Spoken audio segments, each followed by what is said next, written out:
Dejen abrir mi pantalla porque no se me hace. Bueno, buenas tardes a todos. Pues vamos a dar inicio a nuestra 9ª sesión del seminario de Derecho, Sistemas Complejos, Familia, Ciberseguridad y Tecnologías Emergentes. En este caso nos acompaña la profesora jubilada Margarita Sánchez Ramírez, quien ha sido profesora durante 36 años en la escuela primaria, y ella nos va a hacer el favor de hablar sobre su experiencia que ha tenido a través de esos 36 años de servicio docente a nivel primaria. Nos va a hablar sobre todo de los casos que ella ha vivido en relación a la violencia. La profesora Margarita ha sido directora de planteles de primaria y entonces le vamos a dar la bienvenida. Bienvenida, Margarita, y pues ahora sí que te cedemos el uso de la voz para que nos manifiestes tus experiencias. Gracias. Gracias. Hola, hola, buenas tardes a todos. Pues como dice la doctora, ella y yo nos conocimos hace muchos años, 1988, si mal no estoy, es 88, 89 es que nos conocimos. Yo en ese entonces ya empezaba a trabajar, ya era maestra de primaria. Me da mucho gusto saludarles esta tarde. Agradezco la invitación de la licenciada Elisa para poder transmitirles hoy o compartirles un poquito de la experiencia que fue mi labor docente, mi labor frente a grupo durante 36 años de servicio. Tengo 2 años ya de jubilada, gracias a Dios. He de decirles que pues me siento satisfecha, me siento muy satisfecha de haber dado lo mejor de mí en todo momento en esta labor. Siento que no, pues no fallé, ¿no? Obviamente tuve mis dificultades y mis fallas, pero intenté salir siempre adelante y dar hasta el último momento lo mejor de mí en mi trabajo como maestra frente a grupo y también como directora. Y pues bueno, ella me pidió que compartiera con ustedes acerca de lo que fue sí, la historia en sí de mi labor, del desarrollo frente a grupo durante esos 36 años, acerca de un poquito el cómo se manifiesta o se manifestó el cambio de actitud de tanto de alumnos como de padres de familia. Creo que es muy importante también destacar la intervención de los padres de familia en esos 36 años, el cómo fue cambiando su actitud respecto a la violencia o la prepotencia, pues la situación del derecho con el que se fueron sintiendo poco a poco más, ¿no? Tanto padres como alumnos, que sí despertó, desencadenó una situación de violencia en el trato de docentes con alumnos y entre alumnos mismos, así como la intervención o la injerencia de la tecnología durante este tiempo. Me tocó esa transición en cierta parte y pues la más importante fue justamente durante el asunto de la pandemia y el cómo ha intervenido esa tecnología en el desarrollo de la labor frente a grupo. Y bueno, pues ya por ahí, si ustedes gustan, que respecto a cada uno de estos temas o de estos 3 rubros, yo les aclare alguna situación o les comparta o quieran saber algo más, pues igual, si gustan, por ahí levantan la manita y me van preguntando y pues por supuesto que intentaré aclarar sus dudas, ¿sale?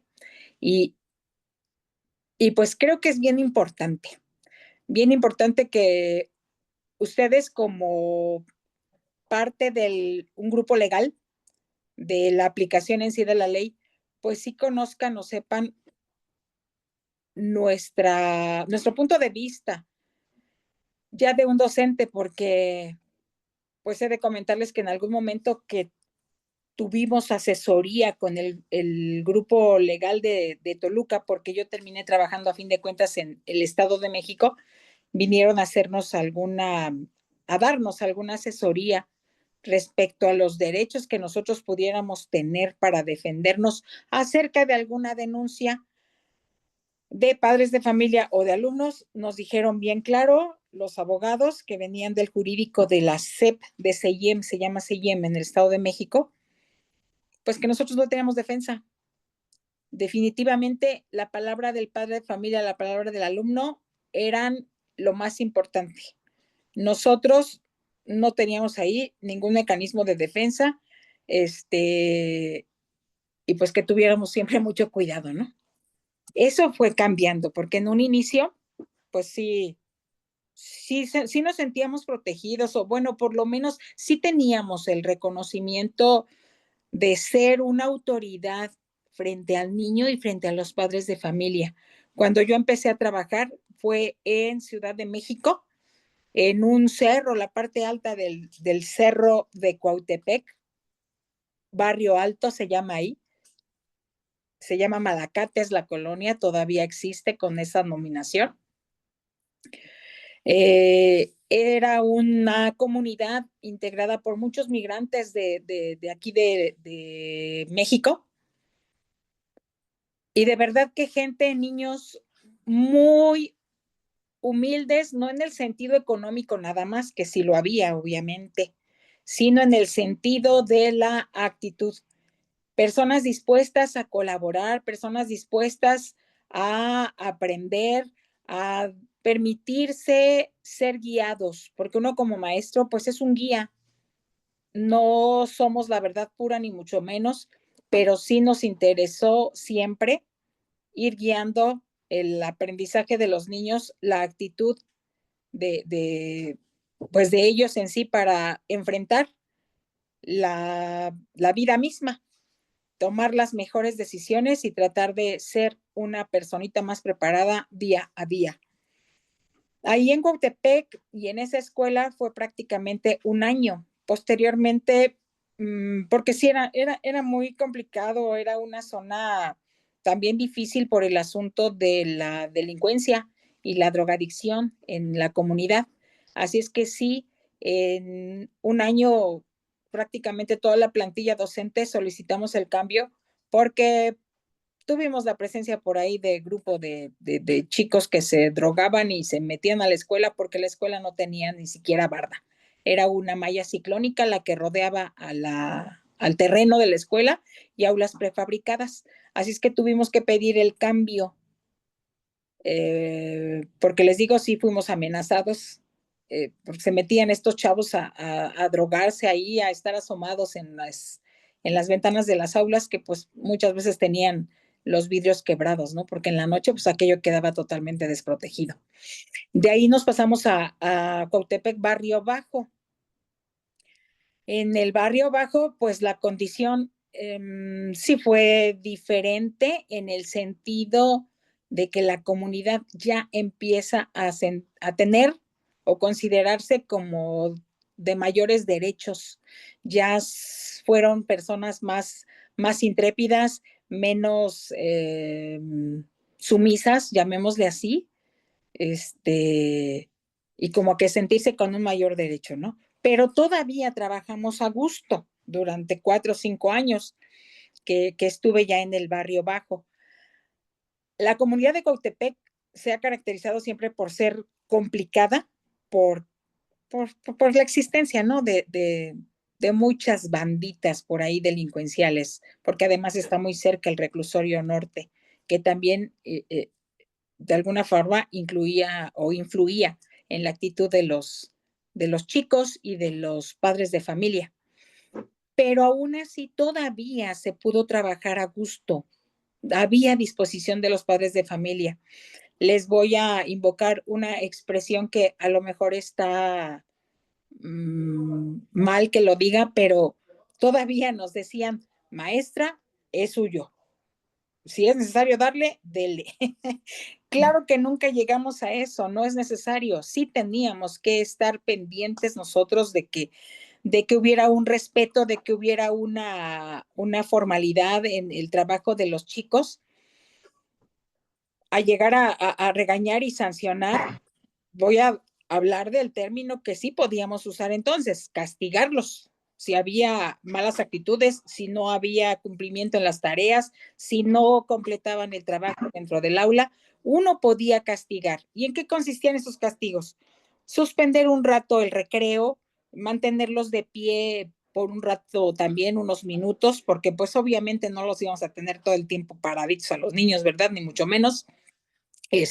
Hacer sentadillas, hacer lagartijas, ejercicio físico y obviamente 5, 6, 10 sentadillas. Lo podía hacer uno. Ya después pude bajar un poquito más hacia el centro, en el área de Zacatenco, justamente, ya muy cerca de Lindavista. Y pues sí, definitivo, la comunidad cambia. Aquí ya son niños más citadinos, menos humildes, menos, pues vaya, más con actitudes a la defensiva. Y los padres de familia igual. Ahí sí ya empezamos a tener que nosotros lidiar con situaciones de que los padres nos decían, dígame a mí, yo lo corrijo. Y uno decía, y obviamente no corregía.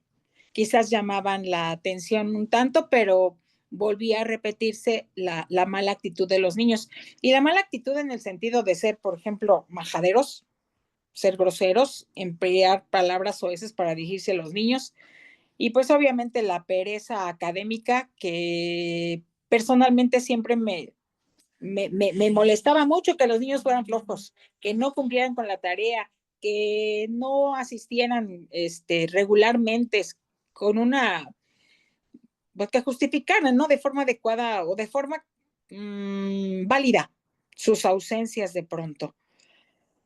Y los papás, pues empezamos ahí a tener que siempre tener una justificación para sus chicos, que porque se enfermó la mamá, que porque se les hizo tarde, que porque simplemente no hubo manera de acercarle la información para que el niño hiciera tarea y demás, ¿no? Poco a poco esa condición realmente fue cambiando. Ya para aproximadamente empezar al milenio en el 2000, definitivo sí, ya los niños empezaron a ser diferentes, a empezar a invocar, tener derechos, y tú no tienes por qué gritarme, hablarnos inclusive así, ya de tú. Y no es malo, obviamente, el tutearnos, ¿verdad? Pero mientras nos hablaron siempre de usted como maestros, como que sí se mantenía un poquito la situación de respeto, no un trato de iguales. Ya que nos empezaron a hablar de tú, porque además también a los padres de familia, pues a las mamás, a los papás, ya también les hablaban de tú, empezó a notarse esa ligereza en cuanto al respeto y a la autoridad que nosotros teníamos en algún momento.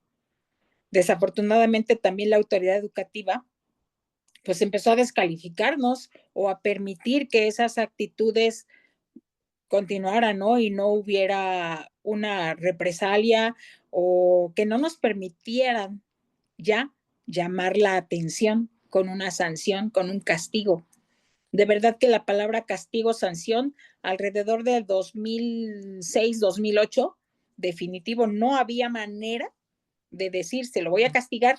Si no cumple, lo voy a castigar, porque ahí ya empezábamos a ser nosotros descalificados y pues a temer llamar la atención ha sido una manera más rígida porque te pueden denunciar y entonces hasta andas perdiendo la plaza. Digo, uno no está trabajando por gusto, realmente era una necesidad, así es que había que cubrir o guardarnos, reservarnos de una llamada de atención más fuerte que hiciera verdaderamente mella en la actitud de los niños y que hiciera el cambio o que lograra hacer el cambio, pues por proteger nuestra plaza, ¿no? Nuestro trabajo, que lo que queríamos era eso, que permaneciera seguro. Y esa situación les digo, 2008 en adelante fue agravándose a cada momento. Los niños ya ahora sí llegaban a enfrentarnos y decirnos, tú no tienes por qué gritarme. Una niña una vez de primer grado, sí me dijo, maestra, dice mi mamá que si tú me gritas, ella viene y te parte tu mandarina en gajos, perdón la expresión, pero así fue, tal como me lo dijo la niña. Y todo eso en serio fue minando la forma de actuar de uno y pues obviamente tuvimos que empezar a buscar una actitud diferente también, ¿no? Porque de verdad que para lograr que los niños que tienen la característica de ser perezosos, que tienen la característica de siempre justificarse, porque eso se aprende también en casa, pues teníamos nosotros que buscar la manera de llamarlos a comprometerse. Y pues ahí quizás, no quizás, sí empecé a emplear el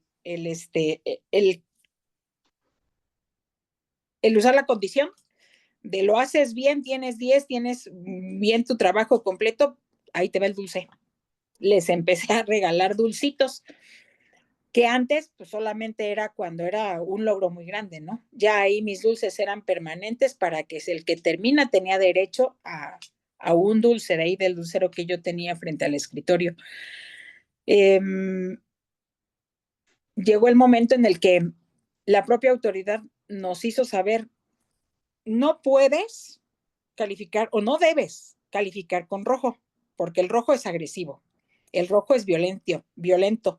Entonces, definitivamente rojo, deja de usarlo. Empezamos pues a trabajar con el azul, con el verde, con el morado, con el rosa, tintas diferentes en las plumas, porque hasta el crayón que usábamos, que es el marcador de cera, pues el de verde y el azul también, como nos llegaron a decir, es que también como pinta tan firme y tan fuerte, puede considerarse como una actitud equivocada y ojo, te metes en problemas. Esto de verdad que hacía sentir a uno, a mí en lo personal sí me hacían sentir ya pues totalmente devaluada, ¿no? Porque mi autoridad se fue perdiendo, los niños cada vez tenían más derechos o tienen más derechos, igual que los padres de familia, y les digo, nos hicieron ver que la palabra del niño, la palabra del padre de familia es lo primero. Tu maestro no tienes ahí defensa. Así es que la única manera de protegernos un poquito fue siempre llevar nuestra bitácora de las actitudes de los niños, hacérselo saber a nuestra autoridad en dirección, que se firmara también lo que tú estabas denunciando o haciendo saber a la autoridad, al padre de familia. Muchas veces los papás se negaban a firmar la nota que les dábamos a conocer, pero pues con la firma del director uno se protegía, dice así, para cuando llegara a suceder algo que gracias a Dios nunca me sucedió más allá, pues tuviera uno la defensa, ¿no? La forma de demostrar que se le dio seguimiento y que eran actitudes que se habían presentado de manera consuetudinaria ya con los chicos. Así es que, pues sí, llegó esa situación a ese grado y la única manera de defendernos era en ese sentido. En una ocasión, 2 ocasiones, fueron a quejarse a la supervisión por mi actitud. Eran niños de sexto, pero de verdad que era un absurdo total. Una de ellas, una de esas situaciones fue que porque le califiqué con rojo y que el rojo era agresivo, me mandaron una página y media y que le contestara a la señora.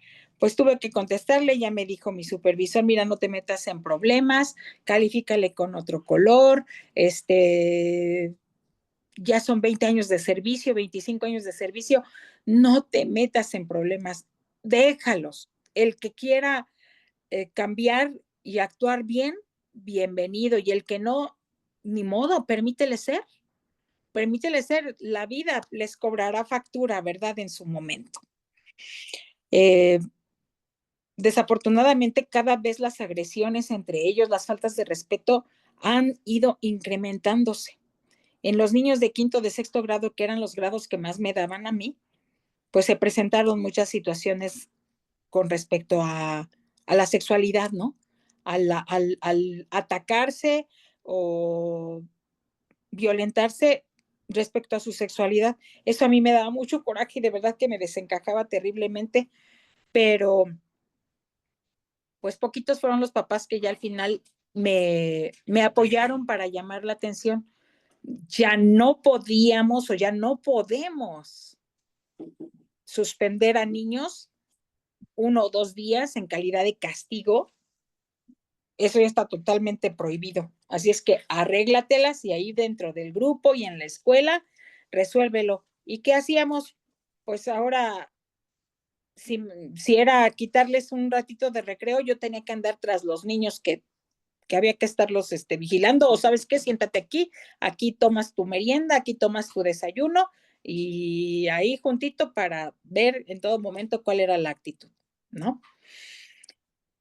Así es como terminamos. Les digo, gracias a Dios, nunca levantaron un acta en mi contra, ni mucho menos, pero sí tuvimos nuestras diferencias y fue eso, buscar y buscar estrategias, convencer al padre de familia, pedirle permiso de llamar la atención, pedirles permiso a los papás o avisarles por lo menos, mire, está pasando esto y esto con su niño, le voy a detener un rato en el recreo, sí, va a comer, no me voy a quedar con él o no le voy a permitir que coma mentiras, eso no, pero sí me voy a quedar un rato con él. Hubo papás que dijeron, ok, maestra, hágalo, pero también había papás que, no, maestra, no estoy de acuerdo. Correcto, es su hijo, como me lo indicó mi autoridad, ¿no? Y así se quedó ya, pues. Entonces, creo que cada vez la aparición y el auge de dar a conocer que los niños tienen derechos, en lugar de apoyar una formación valoral correcta para los infantes, pues la vino a deteriorar. Vino a hacer y a crear niños con conciencias prepotentes y padres de familia también así muy flexibles, demasiado permisivos. Y padres de familia que frente a uno, pues para pronto nos descalificaban frente a sus hijos, obviamente ahí ya como autoridad tú, maestro, no tienes ninguna. En serio que sí, pues sí, daba ya mucha pena, da pesar que uno como maestro no tenga esa autoridad reconocida. Y desafortunadamente les digo, la autoridad educativa también, pues eso nos ha pedido, que nos reservemos y que seamos pues flexibles, permisivos, pero que siempre busquemos la manera pues de que los niños aprendan y estén presentes, ¿no? Cuando vino el asunto de la pandemia, pues tristemente más se incrementó la no descalificación, la quita de autoridad para los docentes, porque ahí inclusive la indicación fue, todos pasan, todos, se hayan conectado, no hayan entregado a las clases que les convocábamos, se hayan entregado o no trabajo a través de imágenes y demás como lo llevamos a cabo, todos pasan, nadie reprueba. Por esa razón tenemos ahorita en secundaria, en los grupos superiores de primaria y en otros niveles realmente tanta ignorancia. Yo me retiré teniendo en la escuela que tenía grupo un cuarto grado y sí había 2 criaturas que no logramos tener el compromiso de los padres de familia pues para apoyar y lograr la lectoescritura. No leían, no sabían leer y escribir, estando en cuarto grado, no lo lograron. Pero pues tuvieron que pasar. Y eso enoja porque no se vale, no se vale. Y sí, ya muchos maestros jóvenes pues iban con esa ideología ya, ¿no? De que los niños no reprueban. Personalmente, a lo mejor estoy mal, no lo sé, quizás me quedé en aquel tiempo, siento que el reprobar no significa de verdad o no es una situación de violencia para con los niños, ni mucho menos, sino es confirmar o reafirmar los conocimientos que deben de llevar para continuar al siguiente nivel, ¿no? Yo sí opté porque los niños que no tenían la preparación correcta, la adecuada, que no iban a poder enfrentarse a un siguiente grado, mejor se quedaran a repetir y confirmar lo que tenían ellos que aprender. Eso respecto al aprendizaje. En cuanto a la situación de la violencia, pues ahí ya está integrado en lo que les acabo de comentar.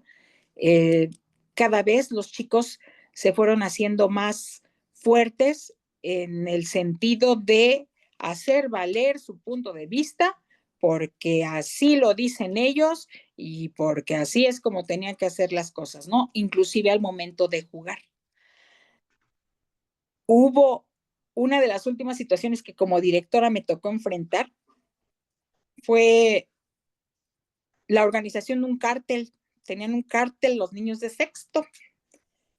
No, esa vez sí me enojé mucho, sí les grité muy fuerte y no majaderías, ni mucho menos, pero sí de manera grotesca de lo que estaban haciendo, porque eran un grupo de 8 niños que se distribuían las jardineras que estaban alrededor o que están alrededor del patio de la escuela, para que a la hora de recreo les quitaran la torta o las monedas a los niños de primero y de segundo. Y si decían algo, pues que se las iban a ver con ellos. Y amenazados de que, bueno, perdón, cuidando en cada jardinera de que el maestro o maestra que estuviera por ahí cerca con la guardia se acercara o volteara a verlos.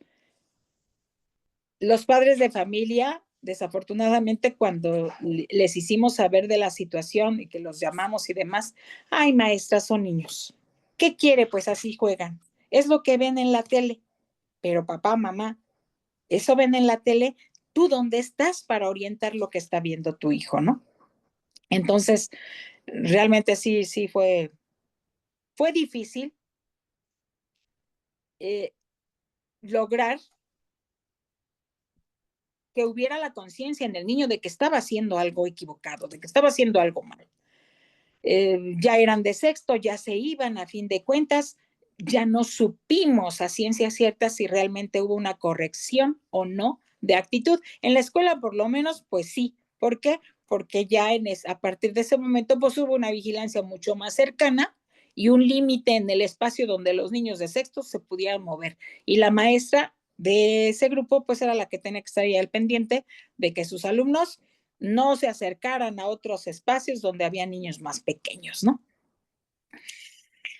En lo que se refiere a la situación de la tecnología, del ingreso a la tecnología, y en este caso, pues voy a abordar también un poquito respecto a los programas educativos. Me tocó vivir por lo menos 4 o 5 reformas educativas. Desafortunadamente, los contenidos a tratar fueron haciéndose cada vez más estrechos, más,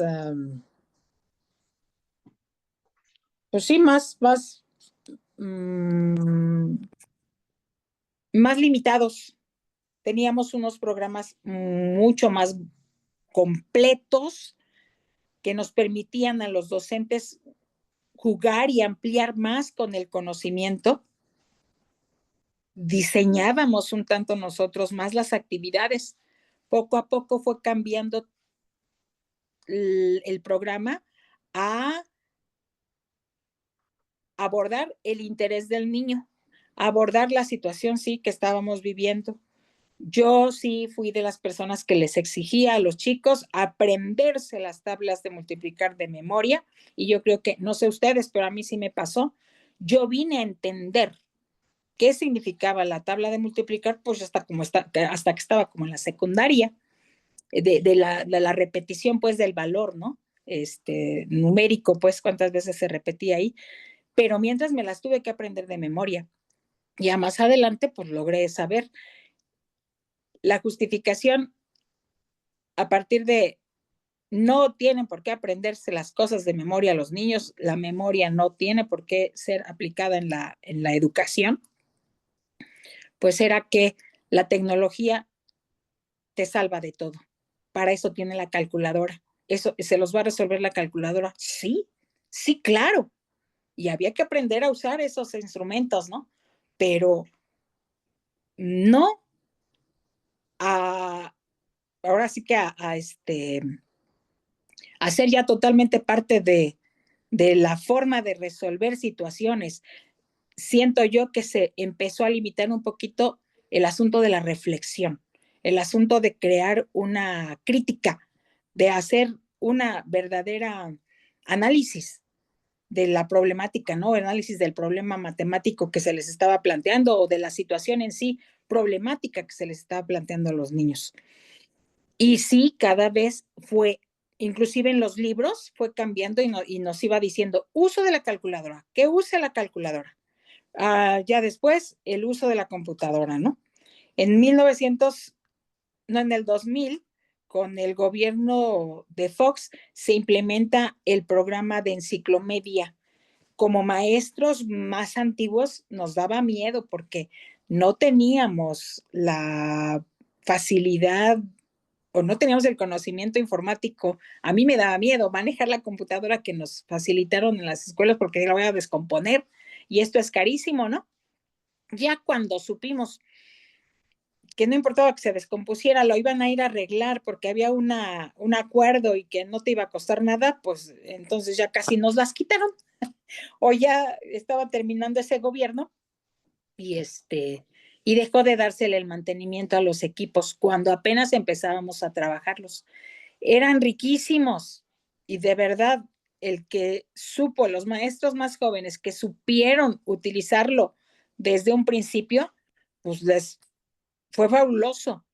Para los que nos costó más, no le pudimos exprimir todo el beneficio que pudo tener, ¿no? Enciclomedia, ese fantástico pizarrón electrónico donde ya no tenías que tener tus escuadras grandotas, tu material didáctico físico para hacer las líneas y los ángulos, sino que ahí mismo te sacaba las líneas y los trazos y demás.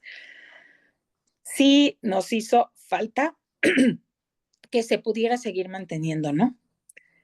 Ya después viene el uso de una tableta, pero solamente, dijeron que iba a ser para todos los grados, pero solamente se trabajó para quinto grado.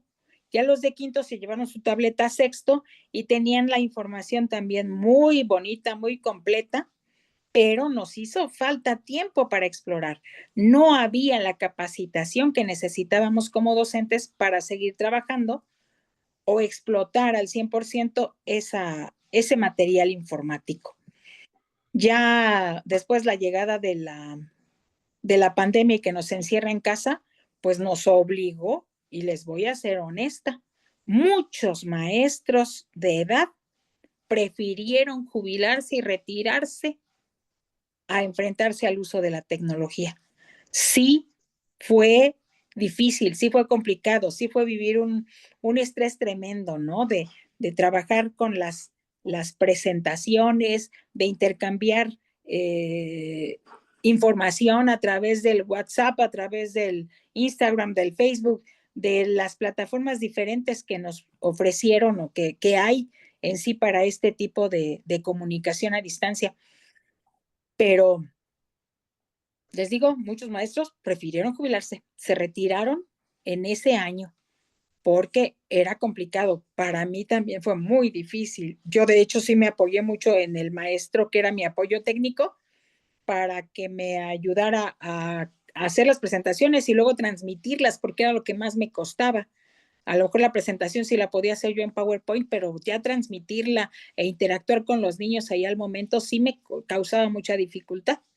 Pero pues él era más joven y le gustaba mucho la tecnología, me ayudó bastante para poder continuar con nuestro trabajo o sacar adelante ese trabajo durante la pandemia, ¿no?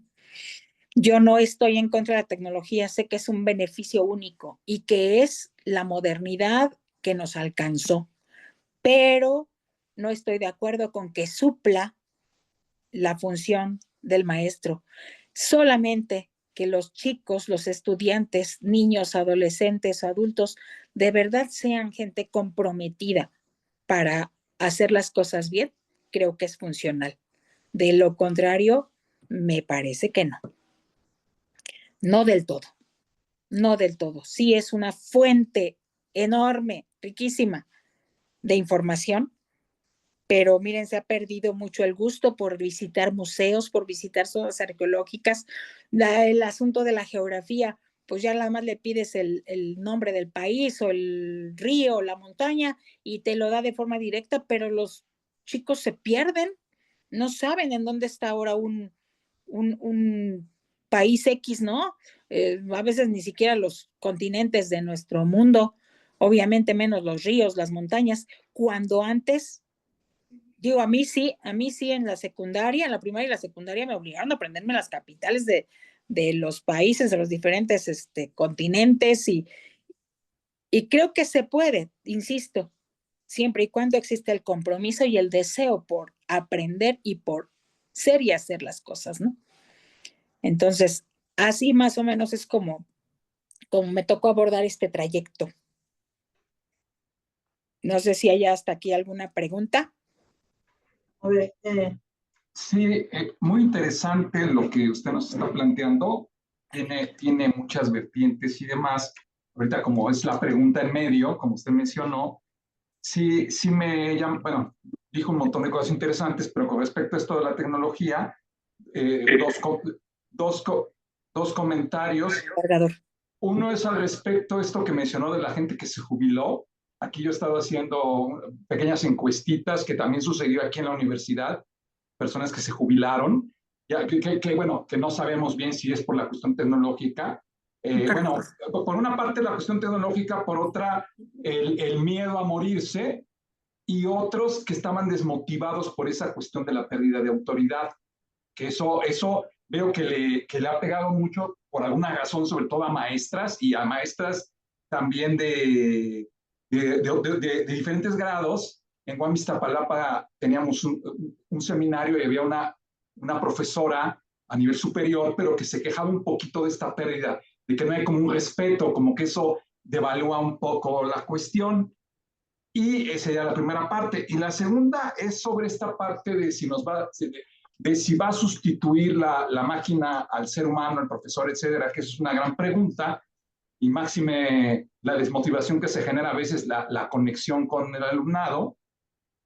Quizás, bueno, yo he sostenido, y probablemente en alguna sesión lo amplíe, esta cuestión de que, bueno, obviamente uno tiene que valerse de las tecnologías, que son complementos, y que quizás si acaso alguien va a optar por esta cuestión, inclusive los famosos cursos MOOC, que son autogenerados, que es nada más con la pura máquina, prácticamente si algo nos mostró, si bien es cierto que se ampliaron las habilidades a través de la necesidad de la pandemia, eso fue algo que nos mostró la propia pandemia, también nos mostró que al menos lo que yo sostengo, de la primaria o antes de la primaria hasta la licenciatura, la máquina no sustituye al ser humano.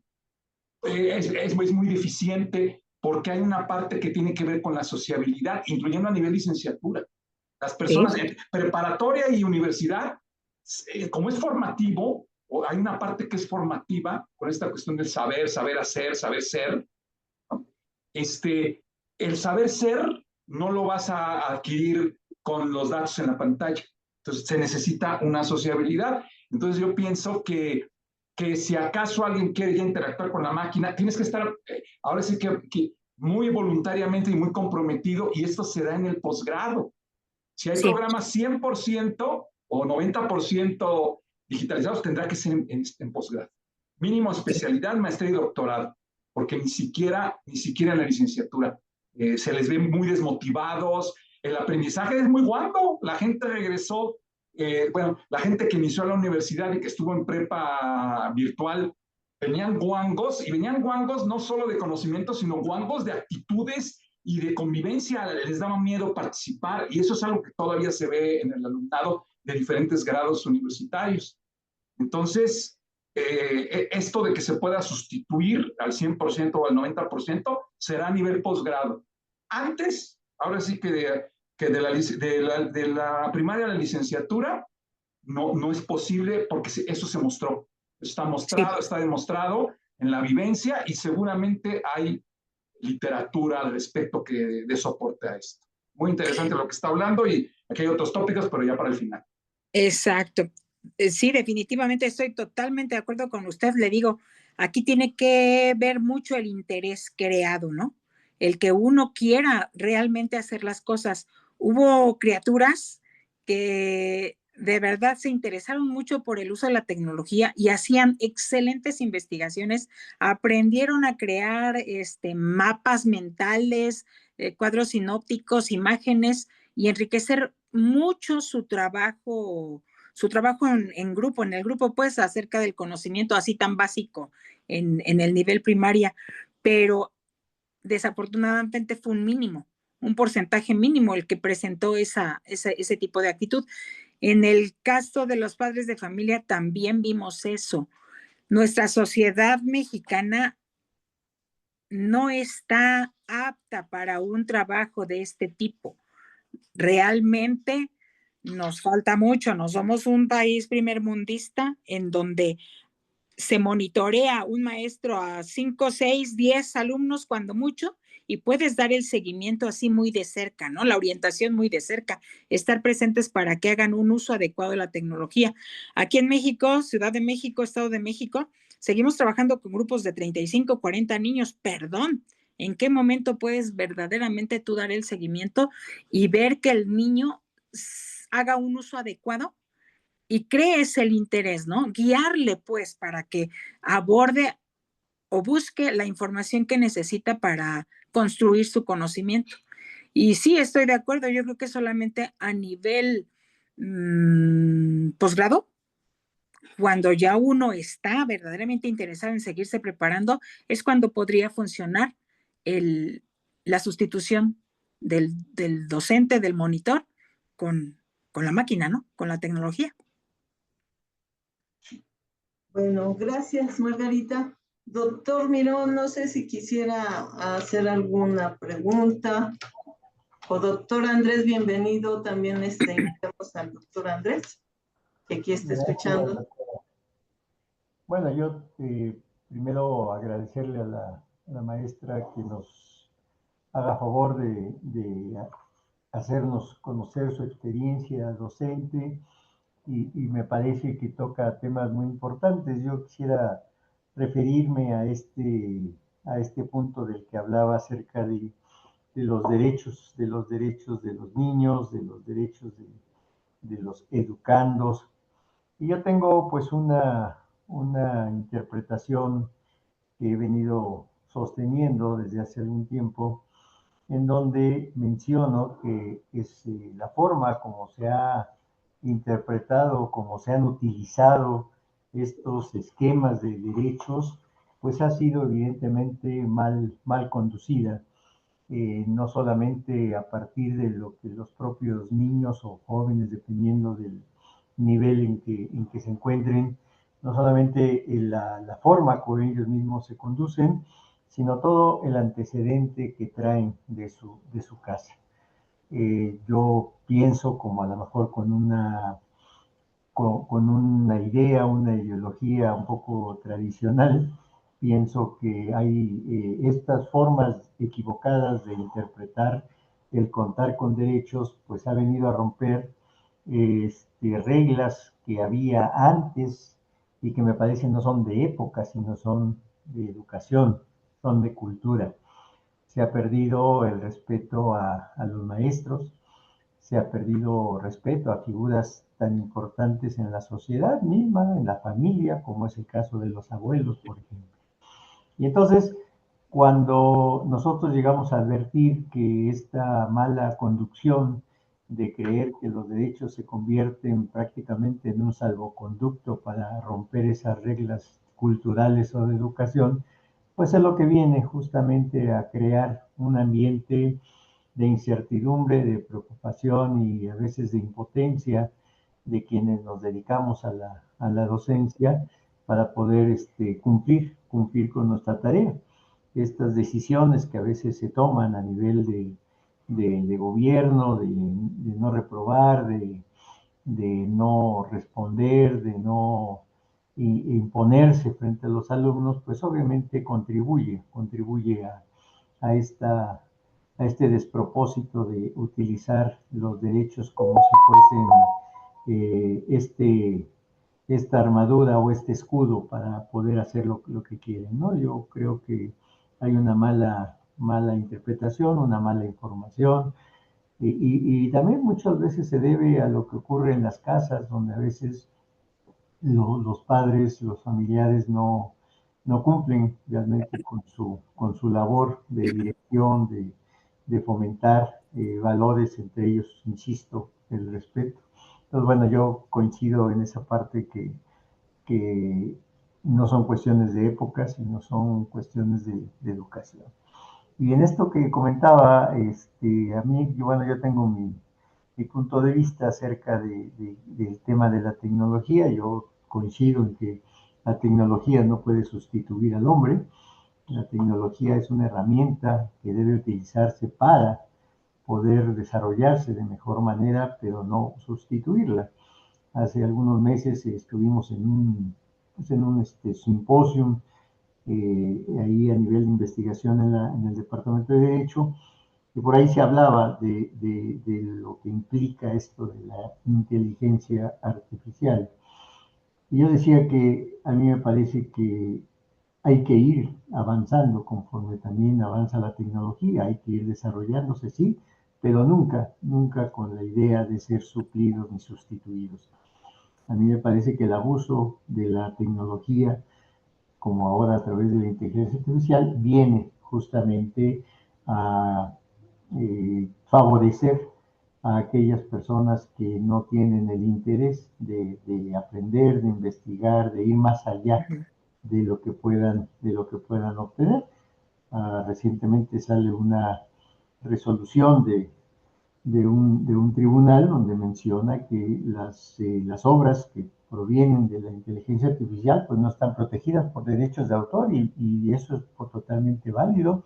¿Por qué? Pues porque realmente no son propias, no vienen a constituirse en un trabajo que uno, derivado de la experiencia, del pensamiento, del estudio y la investigación, se produce. Entonces, bueno, pues esos son mis comentarios. Me parece muy interesante lo que se ha platicado, lo que se ha vivido, y creo que una de las razones son las que acabo de comentar. Muchas gracias, doctor. Margarita. Sí, sin duda, doctor. Bien importante, y sí me mueve aquí destacarles que no se perdió por completo la intención de hacerles saber no a los niños, a la población completa, que para exigir el respeto de un derecho, primero hay que cumplir con la obligación. Como se habla más de los derechos que de las obligaciones, pues la obligación queda de lado. Ahí está una de las situaciones, yo creo que más gravemente han creado un mal concepto de los derechos, ¿no? Y esa defensa equivocada, porque se sienten los estudiantes en general con todas las prerrogativas a su favor, sin haber cumplido con lo que les corresponde primero. Y es una actitud que además no solamente en la escuela, sino también en casa y en cualquier ámbito social, de pronto se presenta, ¿no? Se ve presente en la población. Y otra cuestión que me hace mucho eco, doctor, lo que me dice usted es bien cierto. Los abuelos, muchos niños ahora de nivel primaria y secundaria están al cargo de los abuelos, pero esos abuelos no tienen el derecho de corregir a los nietos.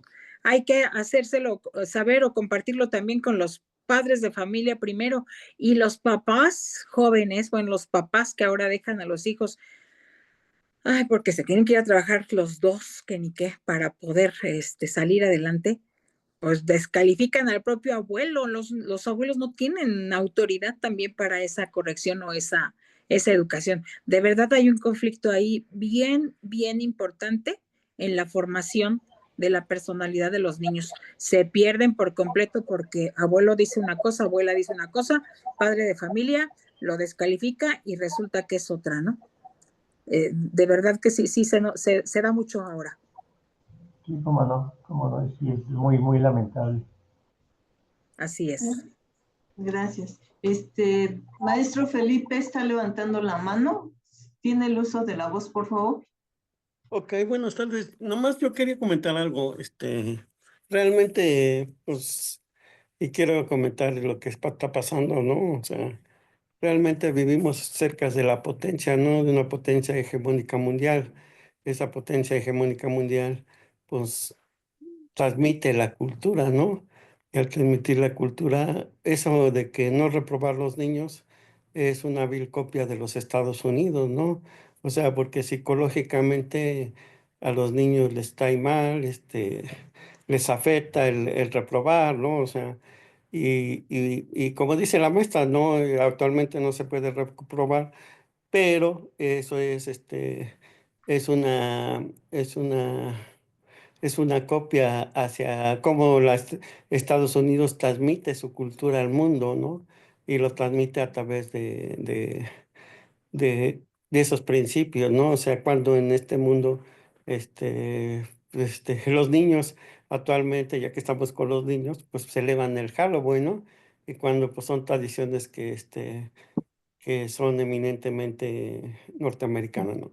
Entonces eso de que los niños no deben de reprobar, pues es una cuestión psicológica y es la transmisión de la cultura de Estados Unidos hacia México y hacia América Latina, ¿no?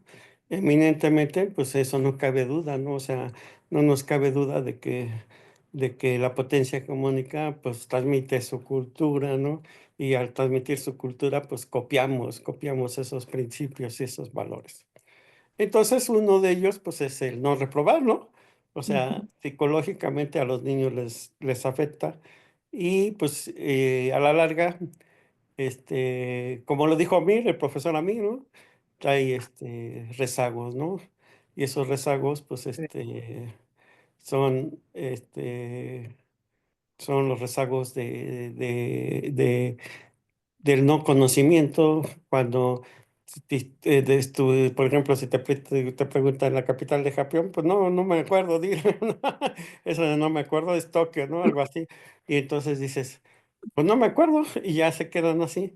Y eminentemente nosotros que estamos en la licenciatura, pues nos damos cuenta que sí hay todavía hay mucha ignorancia, ¿no? De parte en el sentido estricto de que no aprenden lo que deberían de aprender, ¿no?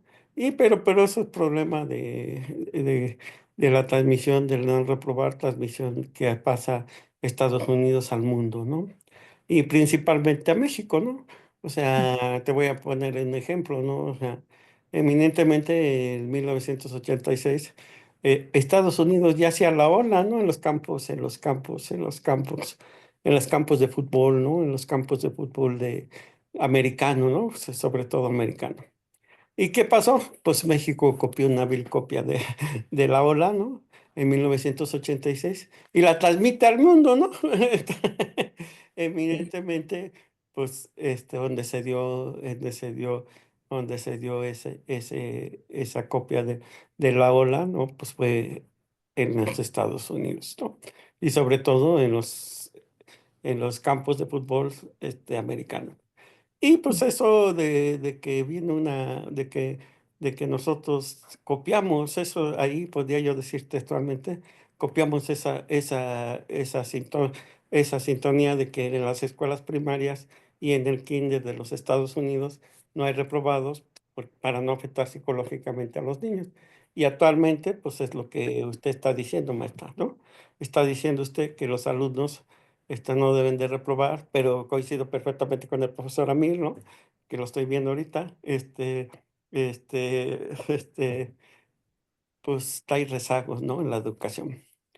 Por ahí iba a comentar otra cosa que ya se me olvidó, pero ¿Y la chica de la Chiquitibum no se la copiamos a los gringos? Ah, no. No, esa es totalmente mexicana. ¿Eh? Por ahí iba a decir otra cosa que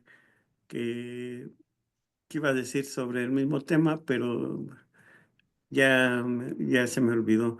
Pero pues ahí está ese comentario, no es pregunta, sino que quede ahí, ya sé, pues la vil copia del verano, ¿no? O sea, el verano es una vil copia de los Estados Unidos, ¿no? Y también es una vil copia el eso de pasar el 5 de febrero, el 21 de marzo, el 20 de mayo a el lunes, ¿no? O sea, ahí nos damos cuenta que pues nosotros estamos cerca de la potencia hegemónica y también iba a comentar lo del verano, ¿no? O sea, gracias a Dios Andrés es de las cosas buenas que hizo, ¿no? Quitó el verano, ¿no? Y ahí está Aurelio, Horario ¿no? de verano, el horario ¿Eh? de verano, el Y horario de verano. Aurelio, ahí está Aurelio, ¿no? Aurelio que no le dio, o sea, si no quieren el aeropuerto, pues, Peña Nieto por mis pistolas lo hago, ¿no? Y entonces algo que vale la pena decirle al Andrés, pues sí, si los pueblerinos de Texcoco no quieren el aeropuerto, pues no lo hagas. ¿Y qué pasó? Pues no lo hizo, ¿no? Pero, pero también quito el horario de verano precisamente porque ahí está el Amir, Amir va a decir, el horario de verano, pues es que se abría la bolsa mexicana de valores una hora después que la bolsa de Nueva York. Y entonces para tener igualdades en las bolsas, pues se pusieron el horario de verano que tanto daño hizo al pueblo de México, ¿no? Porque realmente el pueblo de México, pues solamente en el norte se consume cuestiones gélidas, pero si ya llegas aquí al centro, pues yo nunca he visto que haya así como en todas las familias, ¿no? Calentadores, calefacciones como en el norte. Entonces, ese es un comentario. Yo no quiero hacer ninguna pregunta. Me parece excelente eso. Yo llegué tarde, pero lo poco que puedo rescatar, pues es que estuvo bien su exposición. Gracias. Gracias. Gracias, Margarita. Doctor Andrés, no sé si gusta participar o más bien no puede porque va manejando, creo. Creo que no puede. No trae manos libres. No, no se preocupe. Bueno, Margarita, yo sí tengo una pregunta en relación a lo que mencionabas. Finalmente hablabas de pues que hay zonas marginales, ¿no? Pues estuviste trabajando en zonas marginales, donde Así es. está la pobreza al 1000 por hora, y por otra parte hablabas de la jerarquía, ¿no? Que finalmente en las relaciones de docente y alumno se ha perdido la jerarquía. Y eso ha implicado violencia. Sí. Por otro lado, tenemos que el hecho de crear muchas leyes para niños, para los derechos fundamentales de los niños y niñas, no es malo. Lo malo es cómo se está aplicando.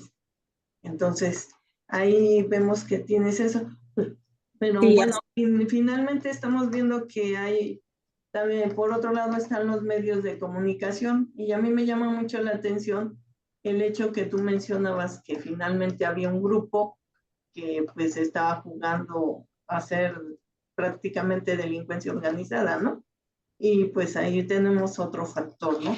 Aquí lo que nos interesa un poco es el hecho de ver cuáles son los factores que ustedes como profesores de primaria pues están viviendo, y más que vivirlo, yo te preguntaría a ti, ¿consideras tú que hay alguna solución o cómo podría darse una solución a estos factores de violencia que están dándose en la primaria? Tú, con toda tu experiencia, ¿qué vistes que te funcionó y qué no te funcionó para poder orientar a esos niños que finalmente ya tienen. Y también te iba a preguntar si en tus primarias había psicólogos o había atención psiquiátrica o cómo orientaban a esos niños violentos. Ok, pues desafortunadamente en cuanto a algún apoyo psicológico para cuestiones de violencia, no la hay.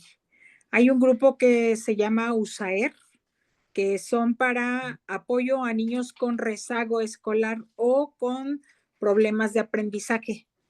En el caso de la inconsistencia, la inconsistencia en el carácter, pues, o sea, el ser violentos, el ser agresivos, la hiperactividad, no te atienden a estos niños este grupo de USAER y desafortunadamente en muchas escuelas no está ese grupo, pues. Hay 1 o 2 maestros que están como apoyo y a veces se comparten y van un día a una escuela, otro día a otra escuela y así sucesivamente se van rolando.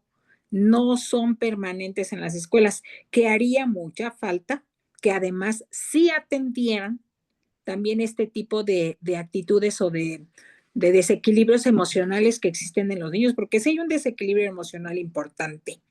Son niños que viven acompañados, pero están abandonados.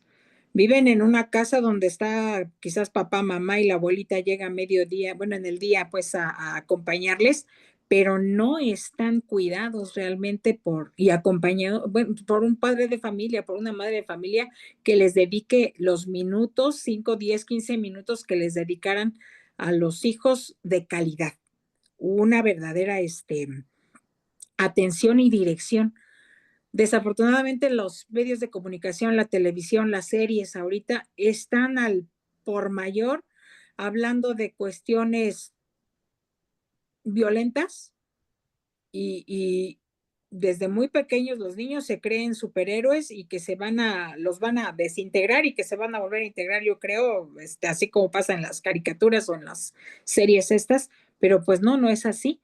Si estuviéramos o si tuviéramos padres de familia cercanos, verdaderamente ahí te digo, no les pueden quitar esos programas, ¿no? Del todo, pero sí orientarles y hacerles ver que pues eso es ficción, eso no existe, es fantasía, que no es correcta una actitud u otra, ¿no? Para poder menguar esa actitud tan displicente de los niños, de que no miden la consecuencia de sus actos. Hasta ellos mismos pueden o salen lesionados muchas veces de manera autónoma, solitos se lastiman por sentirse superhéroes, ¿no?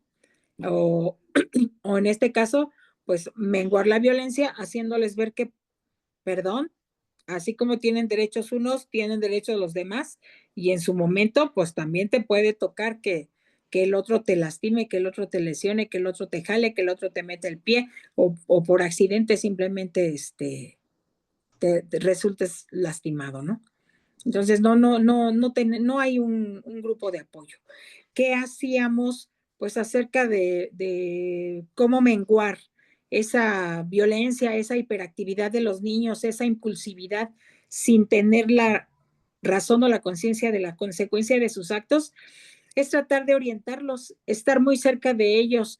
Yo sí, pues siempre implementé mucho desde el primer momento en el que recibía un grupo, el platicar con los padres de familias y hacerles conscientes de que los niños dentro del salón pueden tener, o dentro de la escuela, pueden tener una actitud muy diferente de la que tienen en casa y que intentaran aceptar lo que realmente eran sus hijos, cómo se comportaban en la escuela y que por lo tanto me dieran autorización de llamar la atención cuando hubiera yo una actitud que no me parecía correcta, que no me parecía adecuada.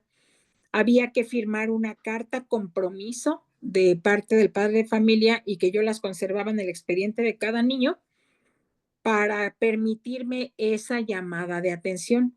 Hubo quienes me dijeron, no, maestra, yo no estoy de acuerdo. Dígame y yo lo corrijo. Entonces ahí también yo sabía que no podía abordar más allá a esa criatura y pues que Dios lo acompañe y lo cuide y es su hijo. Nada más notificar al padre de familia para que tomara cartas en el asunto, ¿no? En cuanto a la cuestión de la agresividad y eso, bendito Dios, te digo, nunca tuve un problema mayor, afortunadamente, en donde a mí me implicaran, ¿no? Como agresora o como inconsciente y hacer víctima a los niños, afortunadamente. Pero sí entre ellos, como padres de familia, a veces conciliarlos cuando entre los niños había problemas era difícil, era muy complicado que ellos aceptaran que sus hijos sí podían tener una actitud distinta y ser más agresivos de lo común dentro del grupo. Pero pues fue eso, hacer conciencia y firmar cartas compromiso para intentar menguar un poquito la actitud agresiva de los niños, la actitud irreflexiva que traía o que pudiera haber traído como consecuencia una, una lesión, ¿no? Hacia los niños. Sí, creo que fui pues una maestra tradicionalista, porque ya los maestros jóvenes de pronto no lo abordaban mucho, pero sí siento que ahí se les iban más de las manos el control frente a grupo. Pienso desafortunadamente que hay muchos maestros jóvenes, pues ya no son maestros por vocación, son docentes por tener un trabajo, pero no asumen esa responsabilidad para ir corrigiendo un poquito, ¿no? Las actitudes de los niños. Y en cuanto al aprendizaje, pues también desafortunadamente se ha perdido ese interés del maestro porque haya verdaderamente un aprendizaje académico. Okay. Y una última pregunta, ¿ahí en los estudios normalistas les dan psicología o algo? Sí, llevamos la materia, bueno, yo tuve la formación de la normal básica, que fueron 4 años después de la secundaria, a los 19 años empecé a trabajar. Y sí, definitivo sí, llevamos la materia de psicología infantil durante los 3 primeros años. Ya el último es canalizado o fue canalizado a lo que es la práctica docente, las estrategias didácticas del aprendizaje, pero tengo entendido que una vez que adquirió la calidad de licenciatura, la carrera de docente, ya eran licenciados o ya son licenciados en educación primaria los que salen de normal o pedagogía o pedagogos los que salen de otras universidades y que también son aceptados para ser docentes frente al grupo, les falta un poquito esa preparación de la psicología infantil y la pedagogía sobre todo. O sea, más bien la didáctica educativa. Bueno, Margarita, aquí hay varios compañeros universitarios, jóvenes alumnos. No sé si alguno, Ángel, Cassandra, Diana, Ivette, María Fernanda, Ray o Zaira, si alguien quisiera hacer alguna pregunta para darles voz y voto. Voz y voto. A ver, ahí está Ivette. Adelante, tienes el uso de la voz. Ivette. Bueno, igual más que una pregunta es que si a pesar de estar pues ya jubilada, ¿no le da miedo estas inteligencias artificiales como se mencionó antes, de que iba a salir la nueva licenciatura en inteligencia artificial? Los estudiantes pues están haciendo de cierta manera más flojos en en el ChatGPT, por ejemplo, nada más dejan una tarea. ChatGPT las hace, las copian y ni siquiera analizan el contenido de estas tareas. Entonces, pues sí está de tenerse miedo, pero no sé si los profesores que ya están jubilados aún así le tengan cierto miedo a pues a esto que vaya a pasar con las generaciones, por- porque, bueno, sí, porque va a perjudicar tanto la forma en cómo se van a comportar los niños, los jóvenes con los adultos mayores. Y bueno, esa sería mi pregunta. Pues sí, y Más que miedo, mira, es preocupación. Preocupación porque desafortunadamente vuelvo a lo que les decía en un principio. No hay una intención canalizada, no hay un interés creado. Para muchas personitas que están en formación académica todavía, pues es un simplemente ir con la corriente y terminar por terminar. No se comprometen a una formación real, a un aprendizaje real, ¿no? A apropiarte de algo que vaya a ser funcional para tu vida y para, pues sí, para tu vida misma, enfrentarte en sí. Entonces, te digo, más que miedo, sí es preocupación. Y pues miedo a mí también, enfrentarme a eso, sí me da porque, vaya, el teléfono para mí con todas esas funciones en sí que tiene, pues no las abordo, no las conozco. Estaba escuchando hace un ratito en una estación de radio mientras venía manejando de que en Japón ya están comprando simplemente con el rostro. Digo, abrías la aplicación del banco y usabas o usas el QR o usas la tarjeta virtual, ¿no? Pero ahora simplemente con el rostro no entiendo. O sea, imagínate hasta dónde de verdad se aborda la situación, hasta dónde quedas ya desprotegido. El rostro va a estar en una foto, el rostro pueden tomarlo de tu face, de cualquier otro espacio, y a lo mejor con eso van a poder abordar tus cuentas, ¿no? Y eso sí, en eso sí me preocupa mucho. Y pues no sé hasta dónde me vaya a hacer de lo tradicional. Y yo Entonces, misma me observe, ¿no? entonces, ¿cree que la licenciatura en inteligencia artificial puede ser perjudicial para ciertas personas? Pues para ciertas personas que tenemos miedo a la tecnología, a lo mejor sí. Porque pues sí somos personas ya mayores, quizás te digo que sí, nos da miedo la tecnología, entrarle de lleno, sí nos limita pues por la ignorancia, porque no lo desconocemos, vaya, esa es la situación. Ahora, siendo honestos, ahorita ya jubilada, sí me he relajado mucho en el sentido de seguirme preparando y demás, ¿no? Cuando trabajaba, yo siempre intenté ir preparada con la información y planear mis clases y preparar material didáctico y llevar la información reciente de nueva cuenta, vaya a refrescarla a cada momento cuando iba a abordar ciertos temas, ¿no? Sobre todo, por ejemplo, la historia, la gramática, la geografía, que cambia, porque ha cambiado. Trataba siempre de estarme empapando de información. Ahorita, jubilada, sí me he relajado y ya no le he buscado tanto.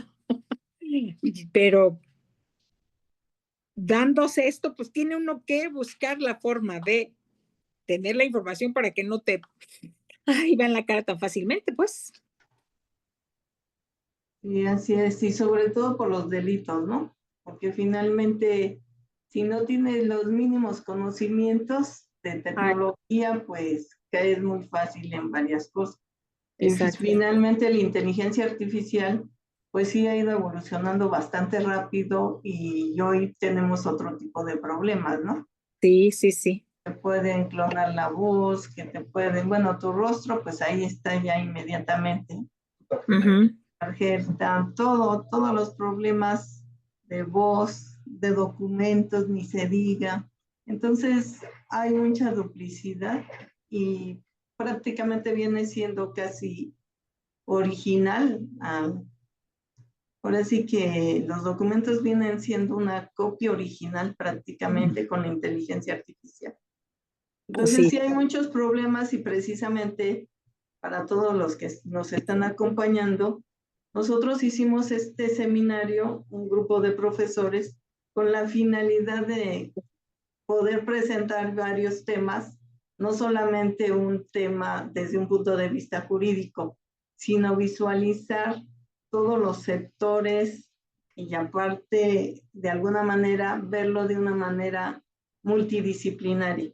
O sea, el objetivo de este seminario es invitar a tanto alumnos como maestros y a otros sectores, no solamente estar trabajando con ciertas áreas, porque precisamente este Estado mexicano pues, lo que necesita son grupos de investigación multi y transdisciplinarios. Desgraciadamente, no, como mexicanos, creo que nos hace falta mucho trabajar en equipo y a veces lo que no logramos hacer se ve reflejado cuando no tenemos investigaciones multidisciplinarias. Simplemente ahorita los datos que tú nos arrojaste, ¿cómo es posible que en una escuela, o por lo menos en un sector de una escuela, no hay un psicólogo que oriente a esos niños o que lo sepan canalizar? Y pues ayer precisamente pues escuchábamos que un joven drogado pues mató a su mamá y a su papá. Y últimamente hemos escuchado varios casos de violencia donde jóvenes están actuando de una manera muy cruel. Entonces, sí necesitamos visualizar todos esos problemas y sobre todo buscar unas posibles soluciones, ¿no? Y pues no sé si alguien más quiera hacer alguna pregunta. ¿Se vale repetir? Sí. Bueno, rápidamente, porque esto está muy interesante. Precisamente esto que usted estaba mencionando, que no sé si seguirá esa directriz de no reprobar al alumnado, ¿sí sigue todavía? Y entonces, bueno, más allá de que se vea el reprobar como una penalización, que creo que no va por ahí el asunto, el profesor Felipe nos decía de que era una copia estadounidense, pero es curioso, ¿no? Nosotros somos, decía un profesor aquí de la universidad, tiene un libro que se llama El México Sajón del Destino Manifiesto. Y Carlos Monsiváis decía que los atelucos eran los primeros gringos nacidos en México, un poco a manera de sarcasmo, y es cierto. Pero somos una mala copia, somos malos hasta para copiar. Increíblemente, también en la primaria y eso de, a ver, hazme la plana y cópiale. Copiar tiene su chiste.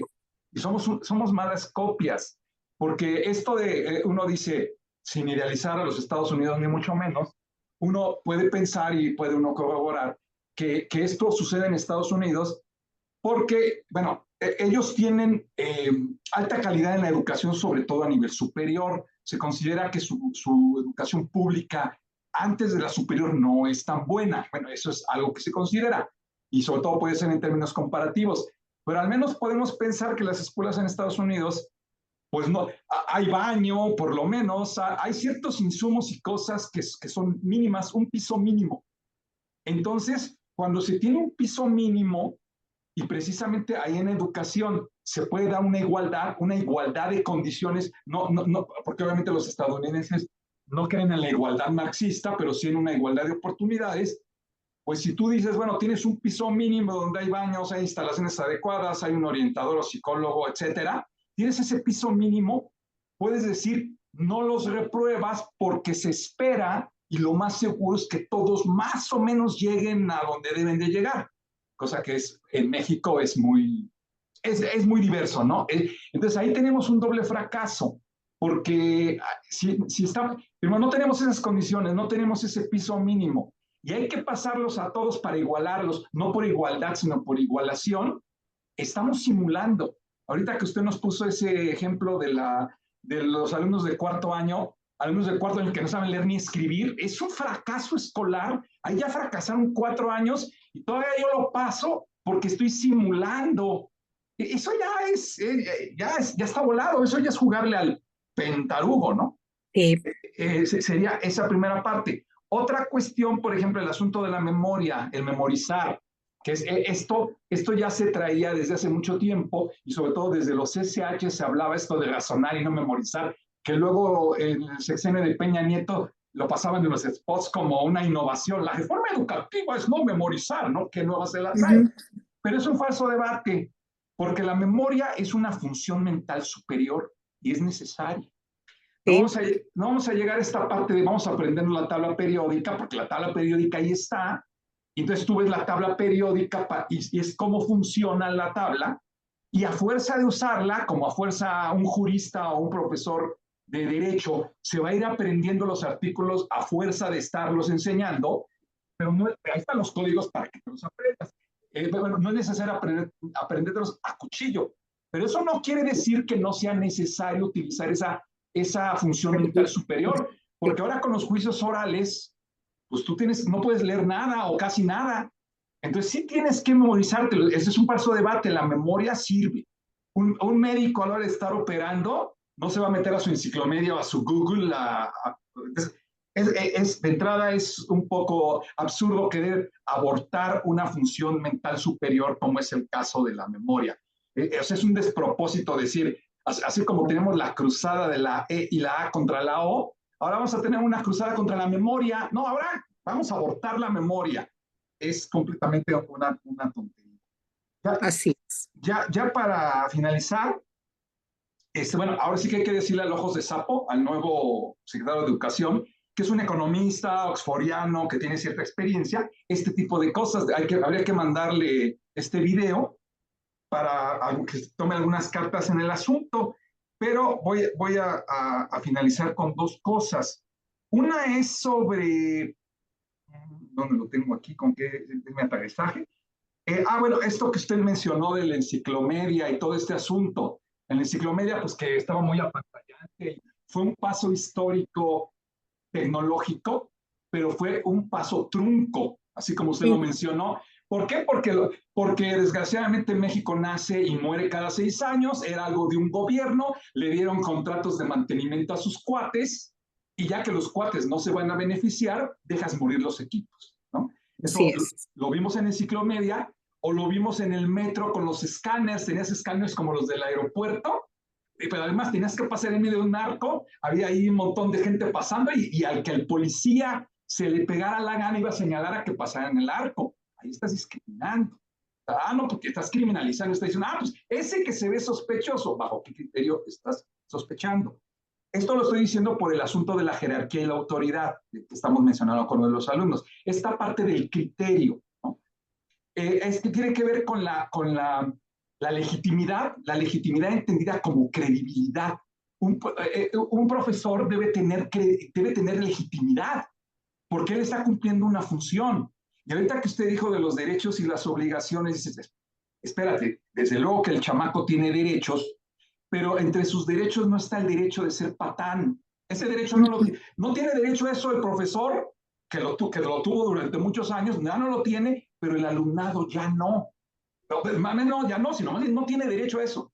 Entonces, por eso está cojeando, hubo un malentendimiento de que había que amagarle las manos a los profesores que históricamente algunos habían sido muy prepotentes, pero resulta que el alumno no tiene un derecho. Ese es un derecho que no existe. El derecho a ser prepotente, el derecho a ser patán, ese no existe.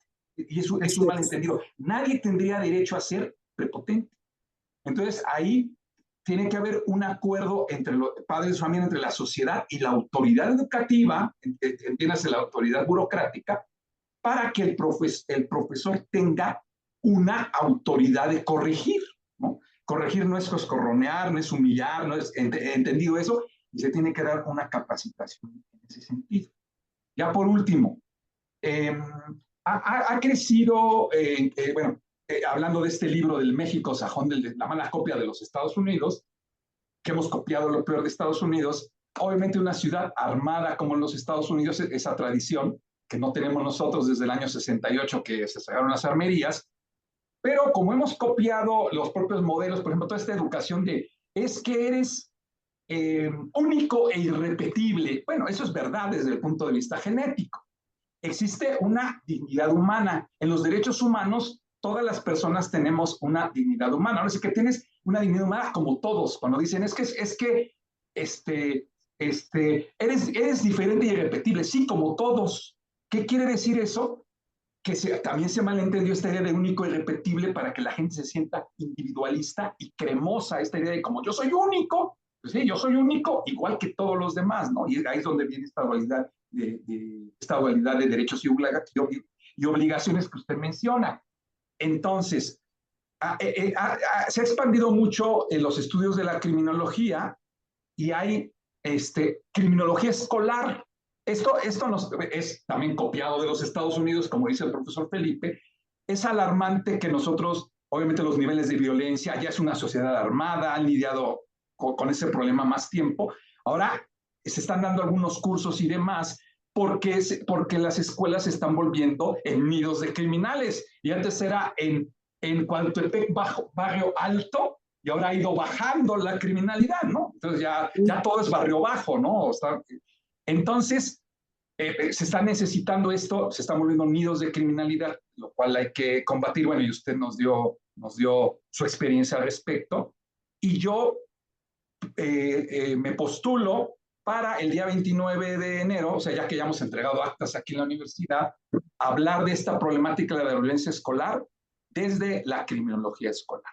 Eso, si lo acepta la asamblea, o sea, los miembros del seminario, propongo eso para el siguiente tema, para poder, desde la criminología, complementar lo que la experiencia de la profesora nos describe. Gracias. Bueno, creo que ya no hay preguntas. Vamos a cerrar. Bueno, antes que nada, un aplauso a la maestra Margarita, que nos hizo el favor de venirnos a comentar toda esta experiencia y sobre todo sus conocimientos. Bueno, te agradezco mucho, Margarita, el hecho de que hayas podido estar con nosotros, y pues te invitamos nosotros tenemos sesión cada mes y todos están cordialmente invitados. Los temas son variados. Pueden abarcar desde el punto de vista de la familia. Estamos con la idea de que vamos a traer un psiquiatra desde ese punto de vista para que nos hable sobre la violencia. Entonces, todos están invitados.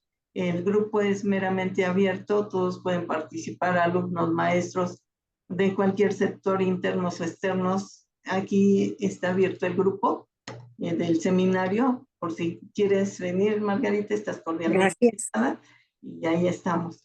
Bueno, entonces, no sé si quieren más. Me despido de todos y les agradezco mucho su presencia, tanto alumnos, doctor Jorge, el doctor Felipe, maestro Felipe, doctor Amir, María Fernanda, Zaira Ray, Ivette, Cassandra, Ángel, Jorge. A todos les agradezco su presencia y pues estamos aquí en comunicación. Nosotros tenemos una página de Tribuna Derechos Humanos Juan, y hay un canal a donde se graban todos estos eventos y ustedes lo pueden consultar si es que no pueden venir. Bueno, muchas gracias y buena tarde a todos. Gracias. Muchas gracias. Muchas gracias por la invitación. Feliz 2025, todavía aplican las felicitaciones. Ok, igualmente, feliz año. Igualmente, gracias. Bye.